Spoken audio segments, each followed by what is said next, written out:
The subject that we're going to be talking about today is investing in psychedelic biotech. Just to give you some quick background on who we are and why we are talking about this.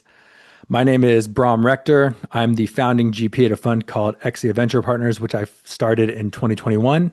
Prior to that, I was a quant at a hedge fund, and I'm joined today by Samantha Tabone, who's my co-GP at the fund. Unlike me, she actually has a background in biotech. She's a medicinal chemist and psychoactive pharmacologist. She's also the director of business development at two psychedelic adjacent companies, Xylo Bio and Kernel Neurotech. And she is also a grant reviewer and mentor for the NIH's Blueprint for Neuroscience research program. So she helps allocate government money to neuroscience and other things related to psychedelics. And a quick little note about our fund real quick. So we're called Exia, that stands for Cross-Disciplinary Exploration, Investment, and Acceleration. We're a VC fund that invests in what we call Human 3, which is the next epic of human health, well-being, and performance. We made 26 investments since 2021. Nine of those have been psychedelic investments. In addition to psychedelics, we've invested in things like brain-computer interfaces, genetic medicine, sexual health and wellness, longevity, et cetera. But today, as I mentioned already, we're going to be talking about psychedelics. We're going to start with just a quick motivation for why psychedelics are interesting. We're going to talk about the already FDA-approved psychedelic drugs that are out there. We are going to talk about the soon-to-be-approved psychedelics, both the classic psychedelics and the second and third generation psychedelics. And then we will get into what is probably going to be the most interesting part, which is sort of our post-approval speculation. This is where we will share kind of our views on what the landscape is going to look like once all of these drugs get approved and how that translates into how one might best invest in psychedelics, or at least our views on how we're investing in psychedelics. And of course, this is not investment advice. We were also, pretty active during what is colloquially referred to as the shroom boom, that period of time from 2019 through 2021, when there was like tons and tons of hype in the space. And we will share some lessons that we learned from that period of time.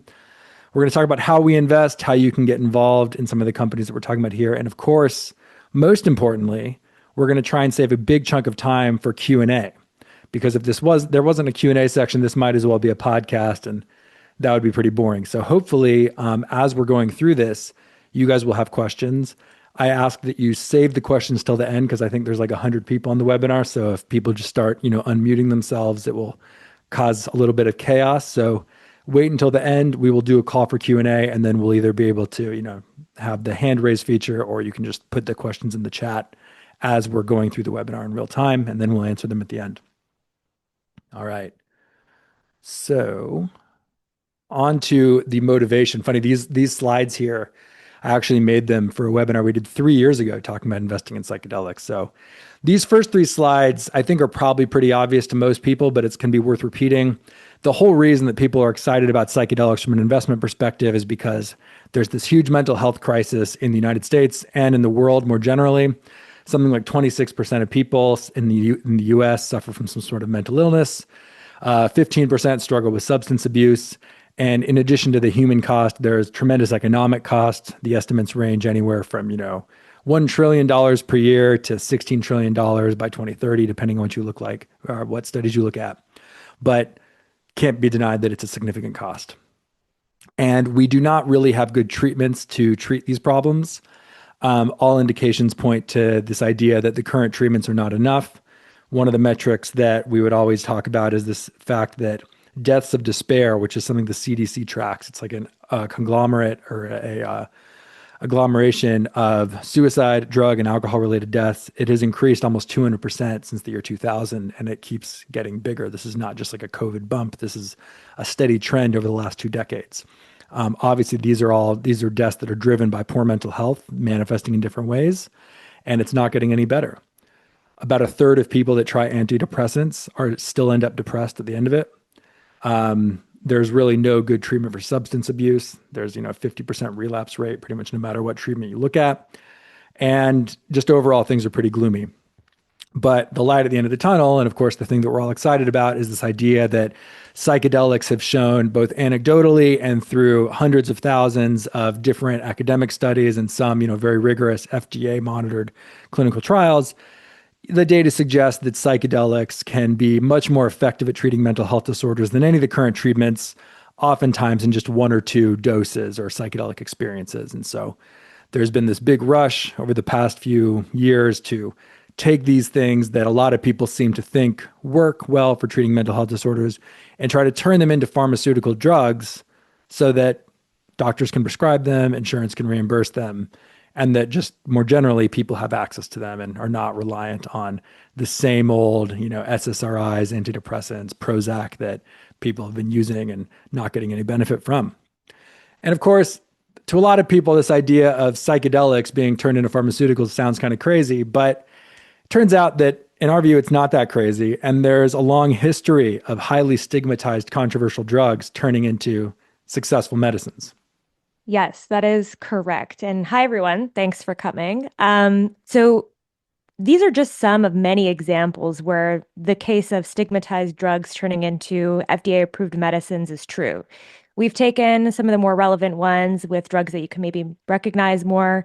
For example, CBD, which is an active pharmaceutical ingredient in cannabis, was approved for a very rare form of epilepsy as Epidiolex. And in 2021, GW Pharmaceuticals was acquired by Jazz for $7.2 billion. And in the pharma world, this is a relative grand success, if you will. So these stigmatized drugs are not just turning into successful medicine in terms of their ability to effectively and safely treat disease, but they're also turning into successful medicines in terms of their commercialization. Another example that you're probably all familiar with that Brahm will get into in a little bit more detail soon is Johnson & Johnson's Spravato, which is a form of ketamine. Their run rate right now is $1.6 billion. I remember when they were first talking about the revenues, I think it was on the order of 40 to 200 million. I'm not sure for the first few years, which is not considered good in pharma terms, but now it's a blockbuster. And of course, this one's really interesting. Xywav, which is actually GHB. I'm not sure if some of you have heard of that drug before, but it's colloquially referred to as a party drug in many senses, is a drug that was approved for narcolepsy in 2020. And Jazz is basically on track to have this be a blockbuster too. It already is with a $1.4 billion run rate. So if you're an investor, you're probably asking yourself, well, what's next if there's this history of drugs that have been successful, even though they were stigmatized, and we have all of these psychedelic drugs in the ether? What could be next? Brahm's going to talk to you a little bit about Spravato before we dig into that. Yeah. So against this backdrop, this idea of psychedelics becoming FDA-approved pharmaceuticals doesn't appear that crazy. And I want to talk a little bit more about Spravato, which is the closest of these three that I have on the screen to, what you might think of as a psychedelic. So I don't know why the slide is not changing. Okay. So Spravato, since it launched in 2019, its annual revenues have grown tremendously.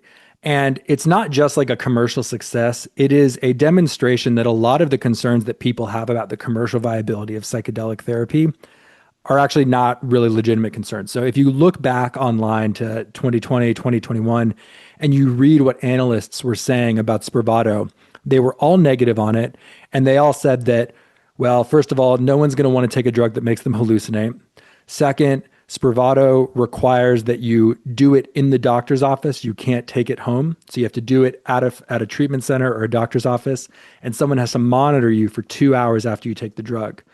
And these were all reasons that were cited as to why this drug was never going to be a large-scale commercial success, because the idea was that all of these things together were just too high of a barrier to entry. There weren't going to be enough treatment centers. People weren't going to want to go to a place. They'd rather just stay at home. And this chart here, I think, just shows that none of those concerns were based in reality. And again, these are the main objections that people have for why psilocybin or 5-MeO-DMT or LSD or ibogaine are not going to become commercially successful. And I think it just, at this point in time, sitting here in 2025, it's obvious to me that none of those concerns are legitimate at this point. So I think that's something that we can learn from Spravato. And this is a reason why I think that people are starting to get more and more excited about psychedelics. Okay. So Spravato is kind of like the one FDA approved psychedelic, but there are plenty of others that are very close to getting approved. And Sam is going to touch on those real quick. Yeah. So, you're going to hear us use these terms like psychedelic 1.0, 2.0, 3.0, or first generation, second generation, and third generation today. And when we say first generation or 1.0, we're actually just referring to unaltered versions of psychedelic drugs that you're very commonly familiar with. So I think probably most or all of you here will recognize some of the drugs listed in column one. Back in I guess, at the beginning of the shroom boom, if you will, a lot of these drugs were just entering clinical development. There was a lot of ambiguity around how, one could fathom a 14-hour LSD trip being approved by the FDA, but lo and behold, they're in phase two now. And for those of you who are not familiar with the drug development pathway, when you're trying to get a drug approved by the FDA, going from phase one, which are safety studies, to phase two and three, which are progressively more complicated studies to look at whether or not the drug can solve the problem, is gets increasingly more difficult and more expensive over time. So the amount of energy and legitimacy and protocol that needs to be followed in order to get from phase one to phase three or second sets of phase three trials is quite immense. And so this is to say that, looking back, we've made a ton of progress. We have these unaltered first generation psychedelics, if you will, in clinical development on the cusp of being approved. We'll talk about the anecdote of Lykos's MDMA not being approved recently, but how they're still on track to maybe reevaluate it later on. But, again, as an investor, you may be thinking to yourself, okay, well, it sounds like one of these drugs or maybe some of these drugs will fit into that column after the examples we just gave. Which one should I invest in? Yeah. So this is the thing that comes up all the time. It's like there's so many. Which one is going to be the winner? Which one is going to dominate the market? And this is where the webinar is going to switch from us basically just talking about things that are, common knowledge and publicly available to very much our own views on things. So this is all kind of the speculation zone here. But our view is that, well, I'll tell you in a sec. First, I'm going to show you a chart. This is a sort of meta-analysis that I created that takes the effectiveness of all of those drugs that we showed on that previous page and kind of puts them in comparison with each other. And I will explain exactly what is happening on this chart. So the x-axis here is the number of days after dosing that the effectiveness measurement was taken. And the y-axis is the measure of effectiveness of these drugs at treating depression. This is the specific measure that is being shown here is what they call the difference between the active and the placebo groups when it comes to their MADRS score, the MADRS being the clinical gold standard for evaluating the severity of depression. So that first data point all the way up and on the left basically is showing a study that was done 7 days after dosing someone with 5-MeO-DMT. And you can see that the active group had a 15-point or a little bit more than a 15-point reduction in the MADRS score relative to the placebo group. And there are many criticisms one could make about this slide. Like these are all taken from different studies. There are different sample sizes in each of these. Some of them are measuring treatment-resistant depression. Some of them are measuring major depressive disorder. So you have different patient populations and methodologies. But even with all those caveats, it's still pretty clear to me that a picture is emerging here, which shows that psychedelics are generally pretty effective, extremely effective in the weeks, the immediate, week or so after dosing. And then as time goes on, they are still statistically significantly effective, but, not as effective as they were about a week after the dose. And to anyone who's like ever done psychedelics, this is like incredibly obvious, right? But the point that this, I think, makes from the investment perspective is that what you don't see here are any significant outliers. You don't see some drug with a 20-point MADRS difference at day 40. They all are starting to kind of cluster around a similar level dependent on, how far out from dosing the measurement was taken. And this supports our view that there probably will not be a single market dominating psychedelic drug, at least when it comes to the classic psychedelics. And there are a lot of reasons for that. Sam is going to talk about one of those reasons that we can sort of learn from looking at the history of psychoactive medications like SSRIs. Yeah. So I think, if you're someone who's interested in becoming an investor in this space, you really have to be looking at and analyzing the world of neuropsychiatric drugs more broadly. But for this specific point, what I want to get across is that there's never really been a market dominator in psychiatry for depression or for anxiety at all. We hear about things like Prozac and other drugs very frequently, but in reality, the top 10 antidepressant medications dispensed over time is really equally split between, like six main players, seven main players, et cetera. There are a number of reasons for this, but one of the reasons why psychedelics have been so exciting for a lot of people, especially back in the day when we started seeing these clinical trials come online, was that what we have to offer, as Brahm alluded to at the beginning, is pretty bad. I mean, don't get me wrong, some of these drugs that are listed here are life-saving, but they're life-saving for few and actually burdensome for most. And so there's a hope that psychedelics, even though we'll see a spread similar to this most likely, will be life-saving for most and hopefully burdensome for none. But one of the reasons why this exists to begin with is because patients are very heterogeneous. When you're looking at things like depression, we don't have a ton of objective ways. We actually really have no objective way to measure how someone is doing or how well a drug is doing. It's all based on highly subjective questionnaires. And that individual experience is super subjective. But in addition to that, everyone has different neurobiology. And the way we've developed drugs in psychiatry historically warrants its own separate, presentation, but it's been pretty bad. And psychedelics have been seen as a new tool to not just treat people, but learn about how we could develop even better drugs down the road. And this is where we get into the 2.0 and the 3.0, which we'll talk about later. But Brahm's going to tell you a little bit about maybe some lessons we can take from a drug class called GLP-1 agonists, which are outside of psychiatry for now. Yeah, so go touch real quick, just like going back to this slide, the view here is that, all of these drugs kind of cluster around some mean like efficacy level. There aren't any like significant outliers. And this is something that you see across different classes of drugs. So here's a lesson from the world of GLP-1s, which includes things like Ozempic. And you can see that the mean weight loss for all these different drugs on the left-hand side, it kind of all clusters around, somewhere between like -3 and 0, with the exception of the top three drugs up there.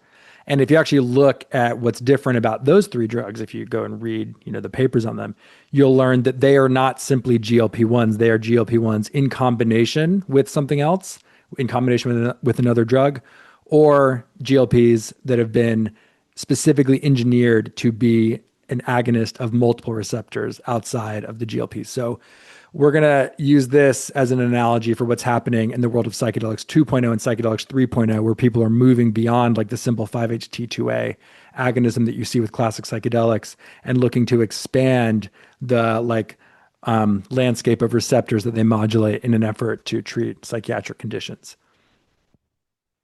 But before we do that, I want to talk about a few little predictions that we have kind of based on what we were just talking about. So these are kind of our views on what's going to happen in the next 5 years.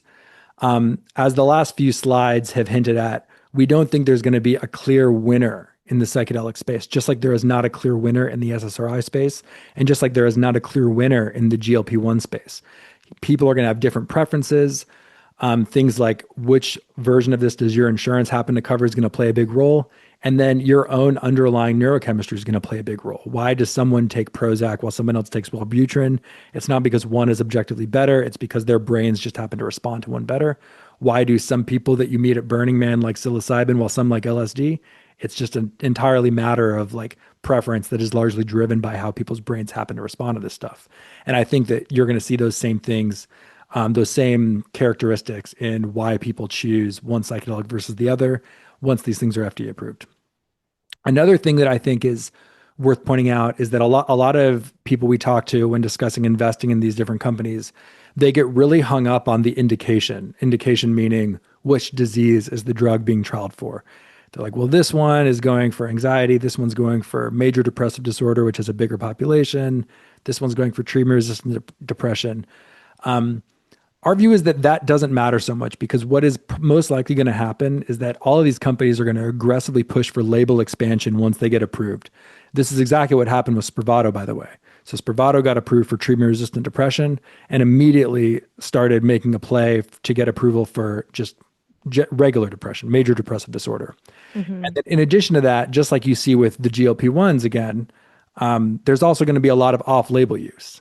Another Perhaps. thing that is pretty obvious to me is that because so many of the psychiatric indications like depression, anxiety, PTSD all share such common symptoms, it is very easy for psychiatrists to say, well, this drug might only be approved for depression, but you more or less meet the criteria for depression, even though your main complaint was anxiety. So we're just going to like say you have depression and then you're going to get it anyway. Yeah, I don't, I want to mention, Brahm, that like, label expansion is common in a lot of areas, but it's especially easier to do this, not easy, but easier to do this in psychiatry because of what you just said.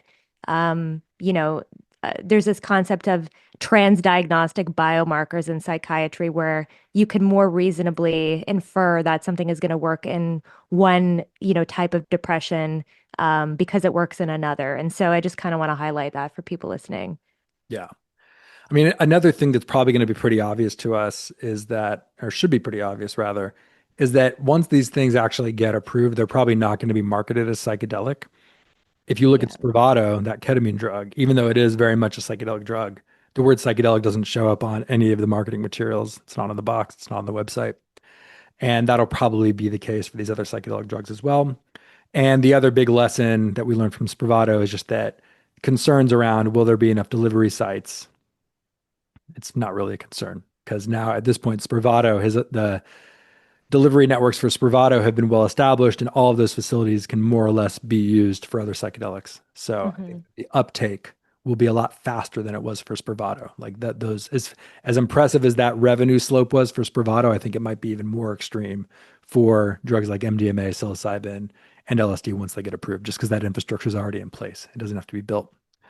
In terms of longer term predictions, Yeah, some of these longer term predictions that we've been talking about have to do with 5+ years out. And this is probably when we're going to see a lot of the 2.0 and 3.0 products, which we'll talk about later, coming on the scene in later stage clinical trials, probably displacing some of the classical psychedelic monotherapies that have some success.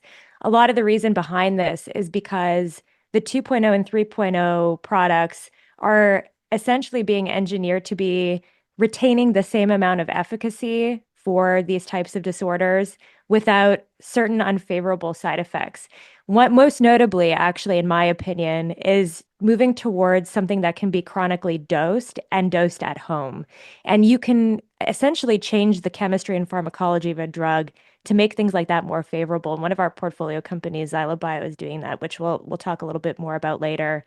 But the other thing, and Brahm, I don't know if you want to comment on this more specifically, but there are these things called REMS protocols, which a lot of drugs, not just in psychiatry, but other areas have upon approval. It's when the FDA is trying to be cautious about how a drug is administered. They want to be vigilant about monitoring once the drug gets into a broader population, what's going on.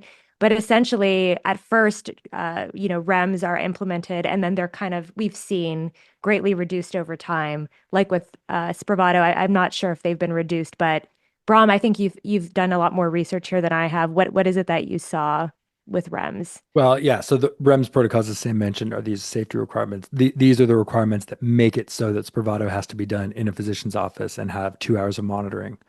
My view is that over time, the REMS requirements will become less and less stringent and maybe even eventually allow for at-home use. Yeah. The REMS around Spravato have not changed, but if you just Google or ask ChatGPT, give me a list of drugs that used to have very strict REMS that now have much less strict REMS, it will tell you like 20 examples. Yeah, this is where Brahm and I have a bit of a little ongoing debate. I think that with the psychedelic 1.0 class, because the psychedelic experience is unprecedented en masse and monitored by the being monitored by the FDA, I actually don't know if it's ever possible for them to be prescribed for at-home use, but we'll see. We'll see. Maybe the 2.0 and 3.0 products. Yeah.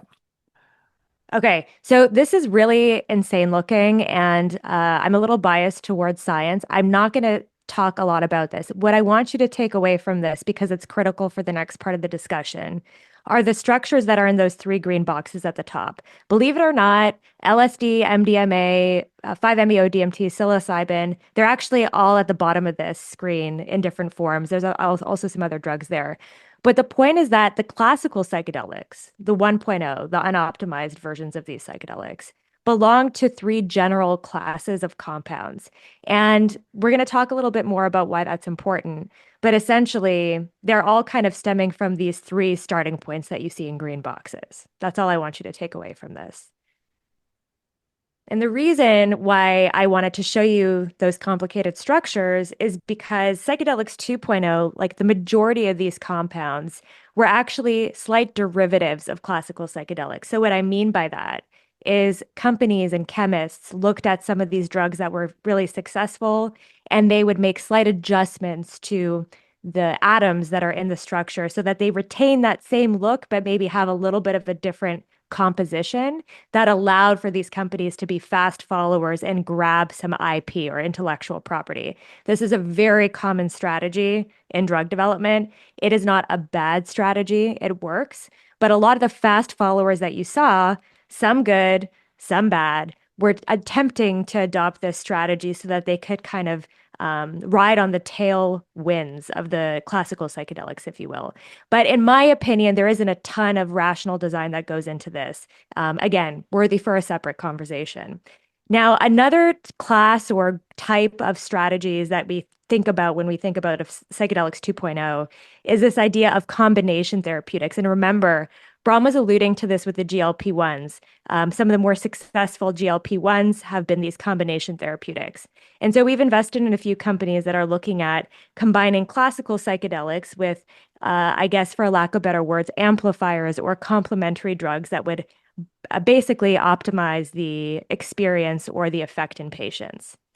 And now you see here Psychedelics 3.0. And again, thinking back to the structures that I just showed you, we consider Psychedelics 3.0 basically de novo or completely new chemical structures that don't really resemble the classical psychedelics. And this is a viable strategy. It's happening. And the reason why psychedelics is in quotations here is because the more you change a chemical structure, the less it retains the same properties.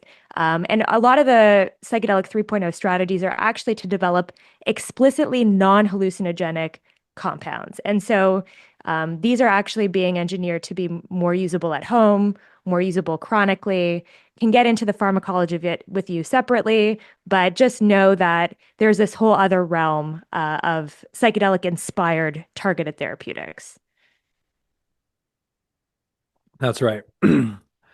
And so, how this has translated to us, all these things we were just talking about, into investing, given that we don't think there's going to be like a single winner take all, and given that if there is any chance at making a drug that's like significantly better than just kind of the average of the classic psychedelics, we have largely focused on two sort of concepts. One, we want to invest in companies that are actually like innovating on the chemical structure, either through new chemistry or by identifying, combinations that might be particularly effective. And the other thing is that we've invested generally in companies that have some sort of platform IP that can be used to perpetually spin out new concepts for drugs. Because in our view, just due to how much variance there is in people's preferences in neurobiology, it's probably better to just focus on making a ton of different drugs and people can figure out which ones work for them rather than trying to engineer like the ultimate drug. And so while we've invested in 7 different companies, we've really started to kind of coalesce our capital behind 2 in particular. Mindstate Design Labs, which is a Psychedelics 2.0 company, and Xylo, which is a Psychedelics 3.0 company. Mindstate is pretty interesting conceptually. Their view is that they have identified this existing psychedelic drug that's kind of been around since the 80s called Moxie, which is a relatively kind of neutral psychedelic. They're in the process of getting that approved by the FDA. They just finished their phase 1, and they have built an AI engine that analyzes a bunch of different already approved psychoactive drugs that are already approved by the FDA that are psychoactive but not psychedelic, and tries to predict how people will respond to taking those drugs in concert with Moxie to create very specific therapeutic effects. And so they're going to be commercial or attempting to commercialize and get approval for these combination therapies that are like part moxie, part mystery drug X or Y, mystery drug being one of many drugs that has already been approved by the FDA that might have some sort of synergistic effect with moxie. They went through Y Combinator back in 2021. I think they've raised close to 20 million, if not more than that. And like I said, they just kind of finished their phase 1 trial. We're actually going to be hosting a sort of showcase call with them 1 week from today on the 11 on August 6th at 11 o'clock. And then Xylo is a Psychedelics 3 company that Sam's going to share a bit about. Yeah. So I actually spend some of my time working directly with Xylo. I've gotten to know the team over the past 3.5 years, and Xylo's spent the past 4 years doing really rigorous medicinal chemistry and pharmacology to discover brand new targeted neurotherapeutics. And their pipeline of drugs is looking at not just psychiatric disorders, but neurological disorders as well.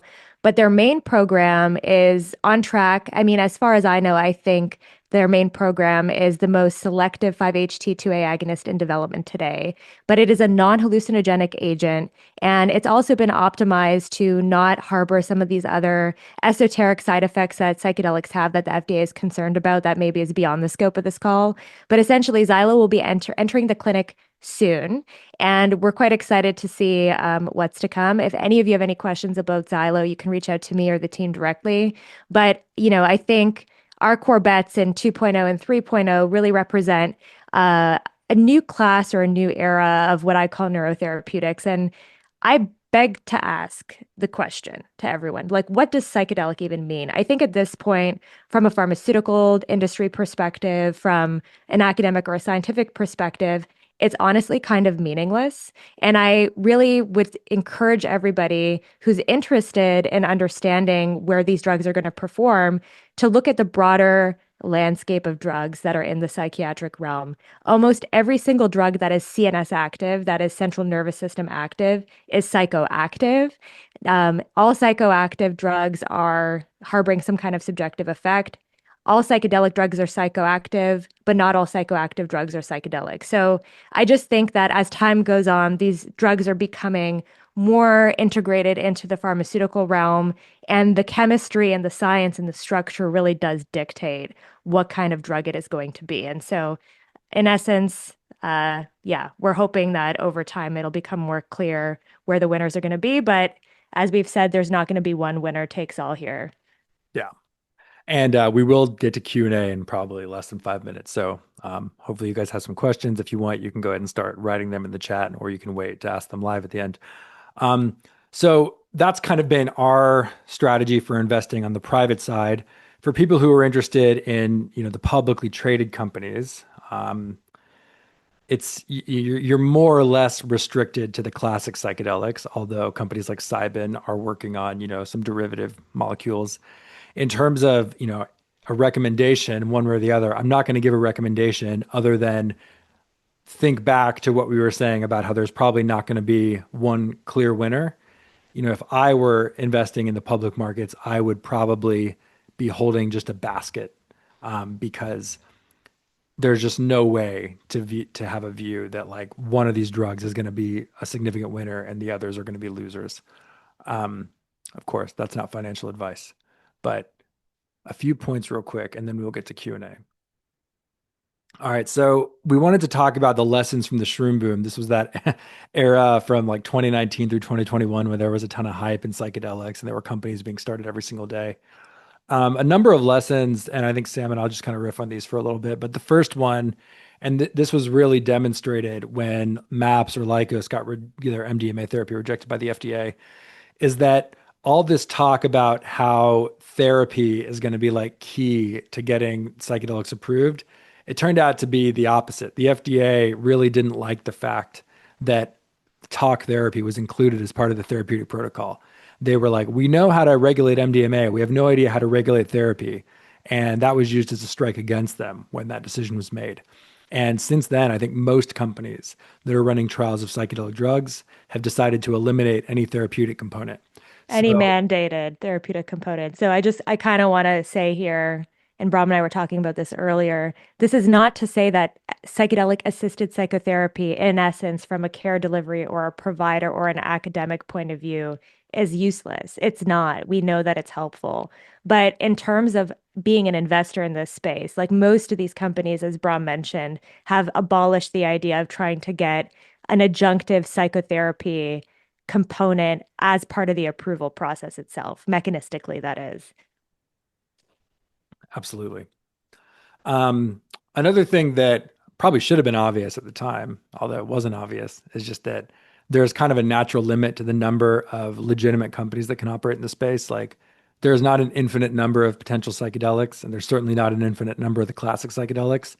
And I think we thought that we were just going to continue to see new companies popping up all the time. And that clearly was not the case when new companies in psychedelics stopped being formed around like mid 2022. Another interesting thing that turned out to be totally wrong was this focus on picks and shovels. There were so many venture capital funds in the psychedelic space that talked about how picks and shovels were going to be the big winners. Picks and shovels, of course, being that whole like investing like phrase where it's like if there's a gold rush, you want to be the guy selling the picks and the shovels, not out looking for gold. And so people would talk about like clinics, delivery infrastructure, delivery technology, infrastructure and accessories for psychedelics. I mean, I don't think a single one of those companies has really been a massive success, and many of them have failed. And probably because there just weren't enough approved psychedelics to make those companies worth anything. But maybe whatever the next psychedelic boom will be, if there's a new boom that starts today, or maybe that starts once Compass gets psilocybin approved or something, maybe that's when the time for picks and shovels Mhm. will be. So, Another hot topic of debate between Brahm and I actually don't think like a psychedelic focused like infrastructure company will ever be successful. Like if you're really going to try to generate like lots of revenue or, become a venture backable company, you're going to need to expand the subject matter with which the picks and shovels are operating around. We've seen that happen. You start broadening into, like more general neuropsychiatric categories and I don't know. To me, I just don't think that this is ever going to be a thing. And I think there are a lot of existing companies that definitely can probably adopt their existing functions to support psychedelics already. So there's that. yeah. The last lesson, I think we've said this already, but all of these drugs, they're not like a recognized category on their own that like represents its own sector. They're competing with drugs in neuropsychiatry. In fact, one of the biggest acquisitions this year in pharmaceutical M&A territory, actually maybe the largest overall, was a company called Intracellular Therapies that J&J acquired for $14 billion in January. They have several assets, one of which is approved that treats some kind of mental health disorder, and none of them are psychedelic. So there are other companies doing other things in this realm of CNS therapeutics that psychedelics are going to have to contend with in some way, shape, or form, including these psychedelic-inspired, more targeted therapeutics that represent 2.0 and 3.0. Yeah, that's right. Okay, almost a Q&A, I promise. So two quick calls to action. If you're interested in investing in companies that are not publicly traded, we do have a co-investment group that you can be a part of. If you wanted me to add you to that email list, just shoot me an email. Um, and then if you like calls like this, we're actually doing a call next exactly 1 week from today, Wednesday, August 6th at 11 a.m. with Mind State Design Labs. Again, this is the company I mentioned earlier that went through Y Combinator that is building all these interesting combinations based on Moxie. I'm going to go ahead and put in the chat a link to sign up for that webinar. Yeah, I And will also just, sorry, I don't mean to interject. I want to say that it's a very interesting topic, psychedelics for sure, and it attracts a lot of discourse. We're going to try to prioritize the questions that have to do with investing first, and then we'll try to get to the other ones. okay, so with that Q&A, please, if you have a question, you can type it in the chat or use the raise your hand feature on Zoom. Please don't just unmute yourself because there are already a ton of questions, and I don't want it to get a little bit with people like talking over each other. I'm going to go ahead and just answer the questions that were put in the chat all first. And then if you can continue adding questions to the chat or you can use the raise your hand feature on Zoom. So I think the first question that I see here was about neuroplastogens. So we talked about that a little bit. Okay, that one was answered when we talked about Xylo, the Psychedelics 3.0. The next question here from Charles. 5-MeO-DMT has shown very potent effects, but there are also reports of users needing months, even years of recovery after a bad trip. As the drug moves into larger phase 3 trials, how is the industry mitigating that risk? Are you confident this won't lead to adverse effects that could derail regulatory or commercial momentum? And given that providers, insurance, and media tend to align around first movers like esketamine or COMP360, how will atai or GH compete with a pipeline still years behind? Yeah, great question. So just to add a little bit of context, if for those who are maybe not familiar, 5-MeO-DMT, an extremely powerful psychedelic that lasts like 20 minutes, maybe even shorter than that. Very intense trip. People say that it's kind of like being strapped to a rocket and blasted off into a alternate universe of consciousness, but does seem to be incredibly effective at treating all sorts of mental health issues. And GH Research, which is a publicly traded company, is entirely focused on developing this drug. And Beckley Psytech, which has an agreement with Atai Life Sciences, which is also publicly traded, is also developing a version of that drug. And so the concern is that there are reports of users needing months, even years of recovery after a bad trip. So how is the industry mitigating that risk? And I mean, I can't speak to what each of those companies is doing, specifically, but one of the things that does seem to be pretty consistent in the psychedelic biotech world when it comes to this topic of bad trips is one, bad trips may be induced by just the poor set and setting. So, people, when they say they had a bad trip, it's like, did they do it out in the sun where they were dehydrated? Had they had alcohol beforehand? Were they mixing with other drugs? Are they sure that what they had was a pure version of that substance? All of those are things that can lead to bad trips. And the theory anyway, is that by consuming a pharmaceutically pure version of the drug in a controlled clinical environment, you can reduce the number of bad trips. Not eliminate, but reduce. And the other thing is that there is likely going to be a high degree of pre-screening. So, for example, people who have a family history of schizophrenia currently are generally excluded from participating in psychedelic trials because there seems to be some thinking that if you have that predisposition, your likelihood of a bad trip and maybe even triggering a latent schizophrenic episode, it's like way riskier if you have that history already. So between controlling the environment, making sure that the drug is actually pharmaceutically pure, and doing pre-screening, I think that's the way that people plan on mitigating those downsides. Hmm. Um, I and then go ahead, Sam. Yeah. I was gonna say, so I think a broader point here is that I believe the pharmaceutical industry is very much paying attention to the nuance between the different drugs, their modalities, their populations, et cetera. And so we see a little bit of a reaction or sometimes overreaction to news in like the retail investing world with some of the stocks. I believe from my personal interactions with people in the pharmaceutical industry calling shots that they are much more nuanced about the situation. And so from a pharma industry perspective in terms of M&A, I don't think any adverse events would derail commercial momentum more broadly for the category. I think that I actually am not confident that there's not going to be any adverse effects for any of these classical psychedelics when they go out into the broader market. I think that's expected. What is more concerning is if, like Brahm was mentioning, people were spending millions and millions of dollars in clinical trials, not following really stringent protocols around exclusion and inclusion to prevent these things from happening. And so, because of what I was mentioning before with like patient heterogeneity, you can't expect there to be like outliers and anomalies. But I tend to see, if you're referring to like some kind of reaction, I tend to see reactions, whether they be overreactions or not, more reflected in the retail investing world. Brahm, I don't know if you agree with that or not. Yeah, I agree with that. The next part of that question was that given that everyone tends to align around the first movers like Spravato or Comp360, the question is how will these companies that are developing things like 5-MeO-DMT, which are, a few years behind, how will they compete given that they're not going to have that first mover advantage? And I think that in the specific case of like something like 5-MeO-DMT, obviously the fact that you have a very short duration of the drug gives you an advantage. Like if you can come into the market and say, this used to take 5 or 6 hours, now we can get you in and out in, under 30 minutes. That is clearly, a compelling story. And so I don't think, just given the fact, like what we were talking about earlier, where there's like not really been too many clear winner take all, like 10x market dominating players in the psychiatric drug space generally, or even in other drug classes like GLP-1s. I think there's going to be plenty of room for, novel treatments to gain market share. Okay, so Frederick has two questions, I think here. So both GH Research and Atai Beckley is developing 5-MeO DMT. Will there be a patent war, and how do you foresee that playing out?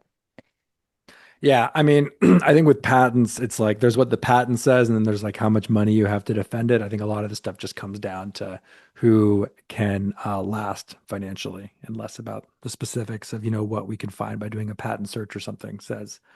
Um, so that's something that I don't feel like I can comment on too much beyond that. There was a question.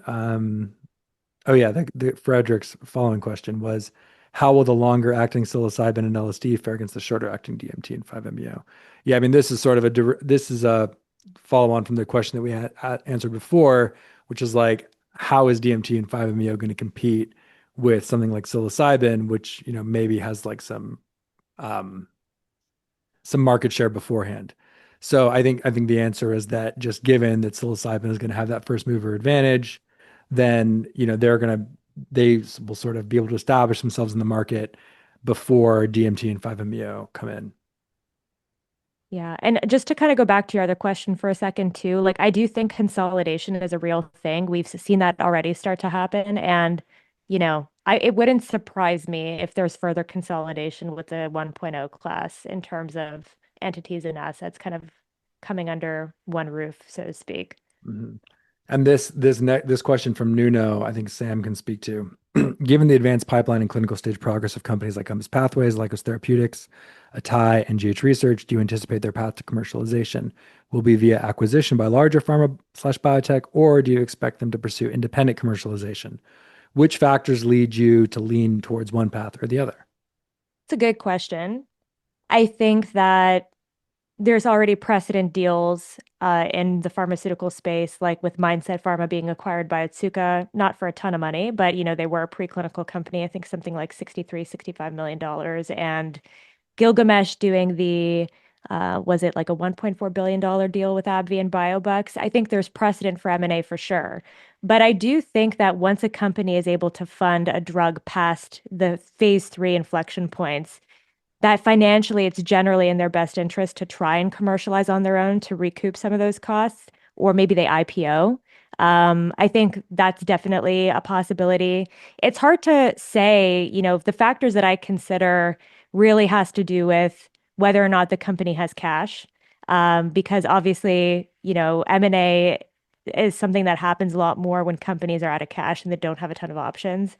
Um, but I also think that other things to consider may be like the target product profile of the drug, what patent cliffs different companies who are interested in neuropsychiatry are coming up on with their own existing franchise of psychiatric drugs, et cetera. And honestly, I can tell you from my conversations with almost all pharmaceutical companies that every single pharma company, even if they don't have a neuroscience pipeline, is looking very closely at psychedelics. Some of them are even synthesizing their own type of psychedelic-inspired therapeutics in-house. And so, it's prime time for people being able to make bets.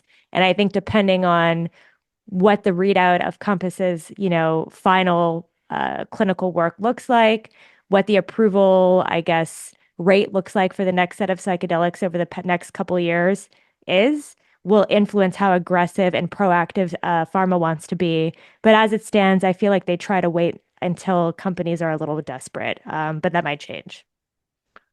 We skipped over Jacob's iPhones question. Curious what you think of the work Shulgin left behind in terms of chemical experience/landscape. Shulgin, for those who don't know, was this chemist who in the 80s and 90s developed like hundreds of novel psychedelic compounds in his lab, and many of those have gone on to become quite popular. So one of the companies that we talked about earlier, Mindstate Design Labs, they're actually working with a Shulgin compound. That drug Moxie that they are developing is a Shulgin compound. And there are a number of other companies that have been looking into the Shulgin compounds as either drugs to commercialize directly or as starting points for further research. So I think the Shulgin influence is actually quite strong in the psychedelic biotech world.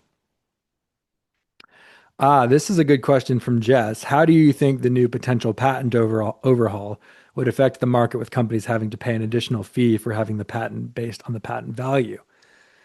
Excellent question. I feel like this just came out yesterday or in the last 2 days. The idea is that the Trump administration has proposed that instead of being a flat fee based structure, which is how patents currently are, you pay like some fixed cost per year, they would instead be assessed and valued in some way. And then you would pay like a percentage of what the value is, sort of like how you pay property taxes. Like someone comes to your house, they assess the value, and then you pay based on that. And the idea, I think, from the administration's point of view, is that some patents are worth very little. Some patents are worth, probably hundreds of millions, if not billions. And the idea that all of those patents should pay the same amount in regulatory filing fees every year is kind of leaving money on the table if you're viewing the government as sort of like a revenue generating entity. Um, and so, yeah, the proposal is we need to like stop this and we need to go out and value patents and charge people that have high value patents more. Now, I don't know that this is actually going to pass or that this is actually going to seriously get even be considered to be considered to be implemented. But the big question that I have is like, how are these things actually going to be valued? Like, it's one thing to go out and say, okay, well, there's a patent thicket that protects this particular drug, and this drug is generating $1 billion a year, like Spravato. But how do you value patents for drugs that have yet to be approved? I mean, if you have a patent thicket that protects a drug that's like halfway through phase one, and it's like totally unclear if it's ever going to be approved, and if it is approved, it's totally unclear what the revenues might be. It just seems like the act of valuing those patents, even remotely accurately, would be incredibly difficult. And yeah, I don't know. It just seems very impractical. And so for that reason, I have to hope that it doesn't end up getting implemented. But if it was implemented and those valuations or appraisals of patents value were aggressive and on the high side in order to, pump up the patent office's revenue, that could definitely be a problem. So Yeah. If I escalate the scenario in my head, ultimately what it does is stifle innovation. It ends up making people lazy in terms of how creative they want to be with the development that they're doing, which is unfortunate. So I really hope it doesn't happen. Um, although This you is could good. argue, Whereas something like Austin Hope so oh, you could also argue though that like if you just want to play devil's advocate, it could prevent patent trolls. Because now, if you're a patent troll and you're going out and you're just filing a bunch of patents in an effort to land grab, now you have to pay way more to defend that. And so it might actually lead to more innovation because there would be fewer patent trolls. no, I would take the patent trolls anyway. The patent trolls don't have enough cash to develop enough data to support their claims 12 months after they make them, and they usually just end up getting tired or whatever, make some extra cash. But I honestly, I don't think it's a good thing. I hope it doesn't happen.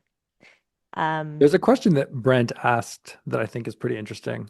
Um, are we worried about the potential for extreme proliferation of future molecular modifications of psychedelics? Molecular modifications that bypass the IP and safety of the well-known and research psychedelics.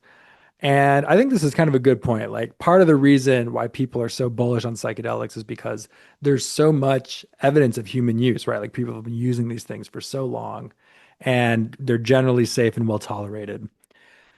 If you start making tons and tons of chemical modifications, at a certain point, you kind of are in new territory. You can't just rely on the fact that, well, people have been doing shrooms and ayahuasca for thousands of years and they seem fine. So therefore, this new novel psychedelic is going to be fine. Um, what do you think about that, Sam? I mean, you know better than anyone hmm, that, even small modifications to chemicals can create drastically different effects yeah. and safety levels. Well, the addition of one bromine atom to LSD makes it completely non-hallucinogenic, so that's case in point right there. But I think that the question is good. What I will say is that, you know, the way patents work, I'm not a patent attorney. I actually think I saw Tom on the call somewhere, but the way patents work is you patent a patent family around a specific scaffold. And there are these things called Marcuse structures and all that. And so you're kind of limited in the way that you strategize around patenting new modifications that are small, um, and how you defend that. So usually when you file a patent, you have to defend the claim not just around composition of matter, but of utility with like some kind of data that you have. And for people that are like the patent trolls that we know that are patenting left, right, and center, they can't possibly generate enough data to like extract maximum value out of it. So when I run this simulation in my mind, I really am not as concerned. I actually think it's quite interesting if we have a lot of data on new molecules because it might be able to help us get more specific with who we diagnose with what and how we treat them. So not really concerned about that. And I think at the end of the day, you do see consolidation still. So some of the leaders in, let's say 3.0, maybe in 5 years, they will own the majority of that chemical space, as we call it. But not every single molecule, even with a small tweak, is potentially a therapeutic. Sometimes small tweaks can be deadly. So it really just takes you being able to, do the right experiments to assess whether or not it could actually be a drug before getting to that question, in my opinion. From Ina or Ina, I'm not sure. Do you think Compass can be approved with one phase 3 study only and slash or be part of the FDA's CNPV program? I guess I should Google the CNPV program. Sam, do you know what that is? If I'm remember, it's like some priority voucher. It's just like a way to expedite approval. Yeah, The program. Yeah, that makes sense. I don't think so. You don't think I so? no, I think they're gonna need to probably finish their phase 3 trials. I think at this stage, especially with something as unprecedented as psilocybin, the FDA is going to want to have as much data as possible to make some decisions around REMS. So maybe with the new administration and the full data package, not what we just saw with the press release, but whatever else is in the first phase 3, maybe there's some, early approval. This is probably very unlikely, but early approval with like the post-marketing pharmacovigilance being the second phase 3, but I don't think that's likely. It's not impossible. I just don't think it's likely. Well, it does say it's accelerated drug review for companies supporting the U.S. national interest, right? And so I guess you can argue that this is in the national interest. There actually people should look.